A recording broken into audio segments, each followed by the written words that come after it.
পশরা সাজিয়ে নিয়ে মাথায় নিয়ে আমার গোবিন্দকে দর্শন করবে।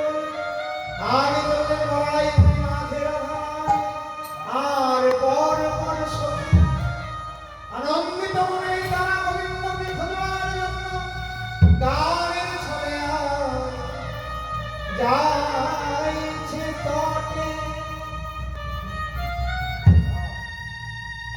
এবার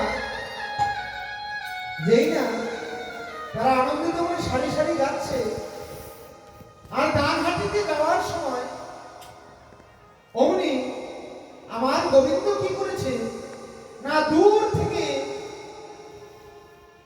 থেকে ছুটে এসে দুটি হাত দিয়ে বেড়া হয়ে দাঁড়িয়ে রয়েছে। দাঁড়াও দাঁড়াও দাঁড়াও, এই যে ব্রজ সুন্দরীগণ, তোমরা এমন ভাবে সেজে গুজে বই যাচ্ছ,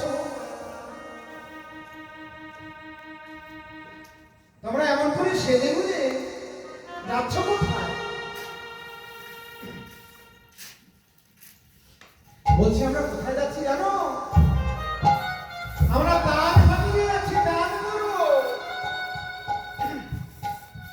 আমরা দান করবার জন্য দান হাতিয়ে যাচ্ছি।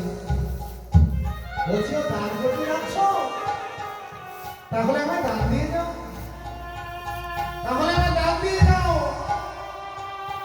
ললিতা বলছে তুমি কে হে তোমায় দান দেব? তুমি কে তোমায় দান দেব? পথ আটকে দাঁড়িয়ে রয়েছে, সরে যাও। ললিতা বিশাখাকে ডাক দিয়ে বলছে, এই বিশাখা দেখ দেখ দেখ না, আমাদের পথ ধরে দাঁড়িয়ে রয়েছে, কেমন যেন চেনা চেনা মনে হচ্ছে। বিশাখা বলছে কোথায় দেখি। ও ললিতে, একে চিনতে পারছিস না? ওরে এ তো আমাদের গোবিন্দ রে। বলছি গোবিন্দ। ও গোবিন্দ, তুমি দানি সেজেছ, খুব ভালো হয়েছে, কিন্তু আমাদের পথ আটকালে কেন? পথ ছেড়ে দাও। গোবিন্দ বলছে আমি দানি সেজেছি, আমায় দান দেবে না? আর দান না দিলে তোমাদের আমি যেতে দেবো না,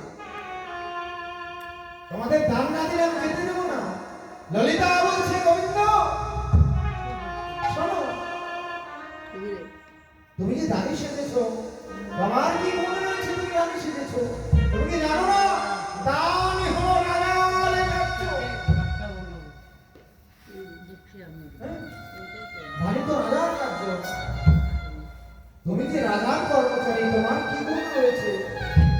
না তোমার আমি দানি মানি না, মানবো না তোমার দানি।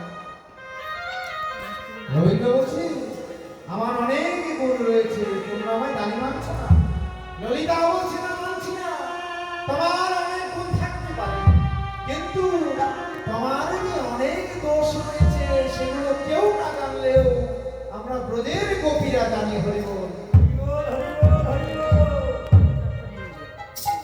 হ্যাঁ গোবিন্দ, বলবো তোমার দোষ? গোবিন্দ বলছে আমার দোষ আছে, বলো দেখি কি দোষ, বলো দেখি কি দোষ। ললিতা বলছে শোনো গোবিন্দ, তোমার প্রথম দোষ না ব্রজেশ্বর প্রসিদ্ধ নবনীত চৌর। গোবিন্দ, তুমি ব্রজেশ্বর প্রসিদ্ধ নবনীত চৌর, তুমি হলে বৃন্দাবনের পাকা চোর। ব্রজের গোপীগণ যে নবনীত প্রসিদ্ধ, অর্থাৎ আপন উপাসনার দেবতাকে উৎসর্গ করবে বলে যে ব্রজগোপীরা নবনীত সিদ্ধ করে তাদের ভাণ্ডে তুলে রাখে, আর তুমি কি করো? সেই প্রসিদ্ধ নবনীত চুরি করো।